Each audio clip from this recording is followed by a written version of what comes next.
Good morning, all of you. This is Mr. PJ Titus. So, already we have discussed chapter number 7, Glimpses of India, part 1, A Baker from Goa.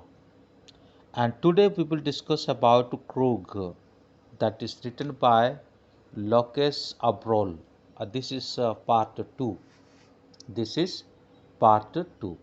So, as I mentioned you, in this chapter, we will see there are three parts in one book.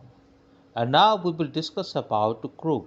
So, what is the people, those who are living there, either they are really Indians or Arabians or Greek, that we will see through this lesson, and uh, then we will see the importance of coffee and the tourist places. Everything we will do that. We will discuss in this lesson. So this is part 2. Let's begin. Already part 1 we have discussed, and I told you that yesterday. Then today we will discuss part 2. Okay, so I hope you might have complete your question answer. Okay, sir question answer करने हैं कि sir notes करने हैं इन चैप्टरों के।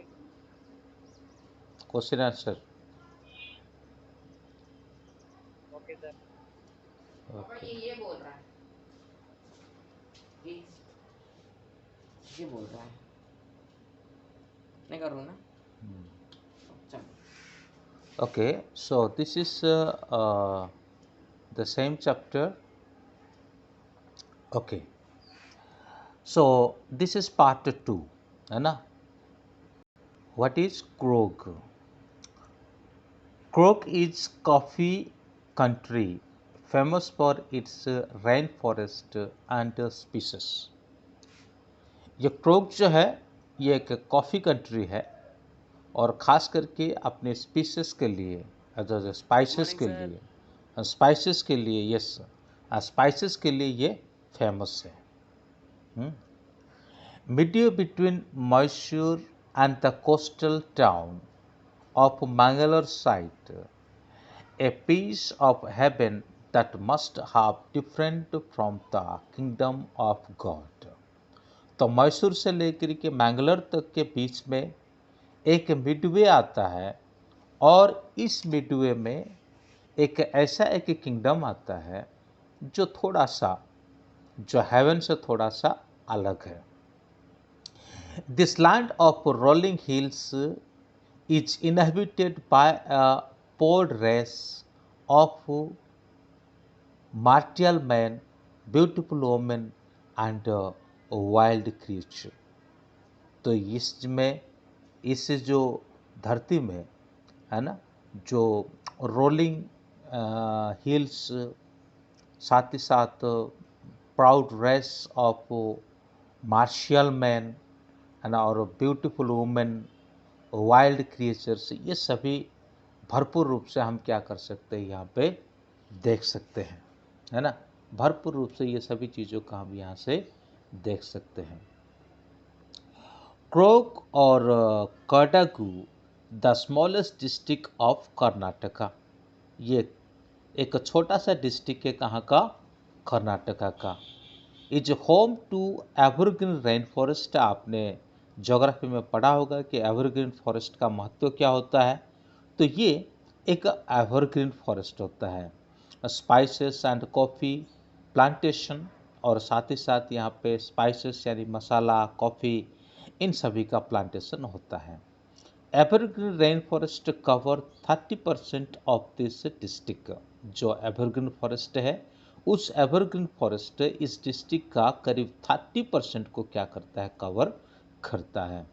During the monsoon it pours enough to keep many visitors away. ये बारिश का मौसम में पर्याप्त बारिश होता है, तो विजिटर्स बारिश का मौसम में ज़्यादा नहीं आते. The season of Joy commence from September and continue till March. तो लगभग सितंबर मंथ से लेकर के मार्च के मंथ तक लोग यहाँ पे घूमने आते हैं, बारिश के मौसम में नहीं आते।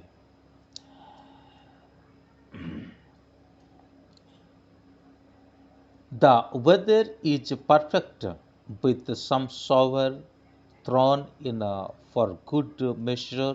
तो यहाँ का जो वेदर है, वेदर कंडीशन है, अच्छा है। The air breath of invigorating coffee state and colonial bungalows stand tucked under tree canopies in a prime corners। तो यहाँ पे कॉफ़ी जो पर्याप्त रूप से क्या है प्लांटेशन किया जाता है, तो इसीलिए कुछ बैंगलोस वहाँ पे देखने को मिलता है। और साथ ही साथ जो बड़े बड़े पेड़ जो होते हैं, है ना, ये यहाँ पे पाए जाते हैं। The physically independent people of कोग आर पॉसिबली ऑफ ग्रीक और अरबिक डिसेंडेंट। आप ये फोटो को देख सकते हो। इस फोटो से ये लगता है कि शायद इन लोग का जो पूर्व पिता है, पूर्व पीढ़ी जो है, ये या तो ग्रीक से आए हुए थे या तो फिर अरब से आए हुए थे। As one story goes, a part of Alexander's army moved south along the coast and settled here when return become impractical। तो जैसे कि अलेक्जेंडर का कुछ ग्रुप जो है वो क्या करे थे कि ये साउथ की तरफ आ गए थे, और आने के बाद वो रिटर्न नहीं कर पाए थे, जो सिपाही लोग थे वो रिटर्न नहीं कर पाए थे और यहाँ पे बस के यहाँ पे रह गए। This people married amongst the local and there okay, ये लोग क्या करें फिर देर लोकल लोगों से शादी किया। And their culture is apparent in the material tradition, martial tradition, marriage and religious rites which are distinct from the Hindu mainstreams। तो लोगों ने फिर क्या किया कि यहाँ के लड़कियों से शादी किया और यहीं की परंपरा में आकर के वो लोग बस गए। थोड़ी बहुत उनके जो धार्मिक जो राइट्स है वो थोड़ा सा अलग रहा, जो कि हिंदू धर्म का जो डेस्टिनेट मेन स्ट्रीम, मतलब हिंदू धर्म से ही रिलेटेड उनका भी धर्म रहा। The theory of Arab origin draws support from the long back coat. तो यहाँ पे ये जो लॉन्ग बैक कोट है, इसी से ये भी लगता है कि ये लोग ग्रीक के डिसेंडेंट्स है, यानी ग्रीक से आए हुए लोग हैं। With embroidered waist belt worn by cadavers known as kupia, it resembles the kupia worn by the Arab and the Kurds। तो ये जो ड्रेस है और उसका जो वाइस्ट है यानी कमरबंद है, जो बेल्ट है, उसमें जो प्रकार की एम्ब्रॉयडरी होता है, जो लगभग कोडावस से जाना जाता है और कोपिया के रूप में जाना जाता है।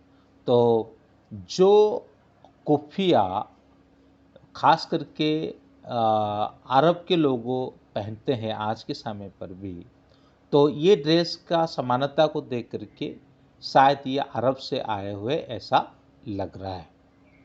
Coorgi home have tradition of hospitality and they are more than willing to recount numerous tales of valor related to their sons and fathers।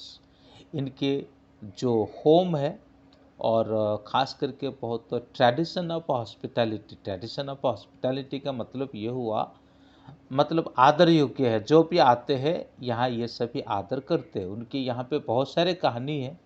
The Cook Regiment is one of the most decorated in the Indian Army। तो यहाँ का जो regiment है ये reality में Indian army के लिए बहुत ही डेकोरेटेड है। and the first chief of Indian Army General Cariappa was a corgi. तो जो पहला जनरल थे भारत के, मतलब कहाँ के, इंडियन मिलिट्री का जो पहले जनरल थे, वो भी यहीं से बिलोंग करते थे, कोर्गी से बिलोंग करते थे। Even now Kodabos are the only people in India permitted to carry firearms without a license। तो यहाँ पे जो लोग हैं, कोर्गी पीपल जो है, कोडाबोस जो एक ग्रुप है, ये ग्रुप को बिना लाइसेंस के बंदूक इस्तेमाल करने का इजाज़त दिया जाता है। The river Kaveri obtain its water from the hills and the forest of Kurg। जो कावेरी नदी है, ये यही क्रोग से ही उसका शुरुआत होता है। Mahseer a large fresh water fish abound in this water. तो यहाँ पे एक महाशिर नाम का एक फ्रेश वाटर लेक कह सकते हैं, जहाँ पे बहुतायत रूप से फिश को पाए जाते हैं, अबाउंड इन द वाटर। और kingfisher dive for their catch while squirrels and langur do partially eaten foods for the mischief of enjoying the slaps and the ripple effect in the clear water. तो यहाँ पे हम देख सकते हैं कि Kingfisher जो है कितने सुंदर रूप से डाइव करती है मछली को पकड़ने के लिए, और साथ ही साथ जो स्क्वेल से, लंगूर से है, वो बड़े सुंदर तरीके से फ्रूट्स को खाते हैं, मिस्चीवियस करते हैं, अपने लाइफ का एंजॉय करते हैं। वो सभी दृश्य जो है यहाँ पे देखने में बड़ा मनोहर है। Elephants enjoy being bathed and shropped in river bye there mount. तो एलिफेंट का भी नज़ारा वहाँ पे देखने को मिलता है कि बहुत सारे एलिफेंट आते हैं, नदियों में नहाते हैं अपने माउंटों के साथ, ये नज़ारा भी देखने को मिलता है। The most laid back individuals become converts to the life of high energy adventure with river rafting और canoeing, rappelling, rock climbing and mountain making numerous walking trails in the region are a favorite with trekkers। तो बहुत सारे अभ्यास को यहाँ पे किया जाता है, जैसे कि माउंटेनर होना, रॉक वे में होकर के जाना, है ना, और साथ ही साथ काफ़ी पहाड़ वगैरह चढ़ना, ये सभी चीज़ें यहाँ पे बहुतायत रूप से की जाती है। Birds, bees and butterflies are there to give you company. अब जैसे आप यहाँ पे जाओगे तो बहुत सारे बर्ड्स और साथ ही साथ बहुत सारे बटरफ्लाइज ये साथी बनकर के आपके इर्द गिर्द में घूमते रहेंगे। And macaques, Malabar, squirrels, langur and slender lories keep a watching eye from the tree canopy। ये जो सभी मैंने पढ़ा है, ये सभी पेड़ के जो ऊपरी हिस्सा है और ज़्यादातर वही पाए जाते हैं और जो नीचे की तरफ देखते रहते हैं। I do however prefer to step aside for wild elephants. और साथ ही साथ इसमें वाइल्ड एनिमल्स एलिफेंट्स जो है ये भी देखने को मिलता है। To climb to Brahmagiri hills bring you into panoramic view of entire misty landscape of Coorg. जैसे आप ब्रह्मगिरी हिल पे जाते हैं तो ब्रह्मगिरी हिल से आप पूरे क्रोग का जो दृश्य है उसको भली भांति बहुत सुंदर तरीके से आप क्या कर सकते हैं, देख सकते हैं। A walk across the rope bridge leads to the 64-acre island of निसर्गदम्मा। तो यहाँ पे जो रॉप से जो जाते हैं ना, रॉप ब्रिज जो होता है, मतलब मोटे मोटे रस्सी वाला ब्रिज जो होता है, ये लगभग 64 एकड़ जो आइलैंड है उसमें पूरा फैला हुआ है और उसी से होकर के लोग आना जाना करते हैं और ये दृश्य भी देखने में बहुत ही मनोहर है। Running into Buddhist monk from India's largest Tibetan settlement at nearby Balakuppe is Banus। तो यहाँ पे हम तिब्बतियन लोगों का सेटलमेंट भी देख सकते हैं और तिब्बतियन लोग अक्सर बौद्ध धर्म को मानने वाले होते हैं, तो उन्हीं के मंक्स वगैरह जो है, मतलब उनके जो साधु संत जो है और यहाँ पे अधिकतर पाए भी जाते हैं। The monks in red orchard and yellow robes are amongst the many surprises that wait to be discovered by visitors searching for the heart and soul of India right here in Kurg। तो यहाँ पे जो बौद्ध धर्म को मानने वाले जो मंक यानी साधु संत रहते हैं उनकी ड्रेस ऑचर और रेड ऑचर होता है और साथ ही साथ येलो रॉब्स होता है। तो इस प्रकार का वो ड्रेस होता है। साथ ही साथ जैसे हम यहाँ पे जाते हैं तो और भी कई सारी चीज़ों को हम यहाँ पे प्राप्त कर लेते हैं। तो ये रहा इसका स्टोरी और थोड़ा बहुत मैं इनमें से पढ़ा देता हूँ क्या ये क्या लिखा हुआ है। Fact life how to reach, हम कैसे वहाँ पे पहुँच सकते हैं। जैसे Madikeri the district headquarter is the only gateway to Coorg the misty. अब ये हमें जानने का ज़रूरत नहीं है, अगर आपको चाहिए तो आप इसको ध्यान से पढ़ सकते हैं। अगर बाई एयर में जाना है तो मैंगलोर से 135 किलोमीटर को दूर है, बेंगलोर से 260 किलोमीटर को दूर है।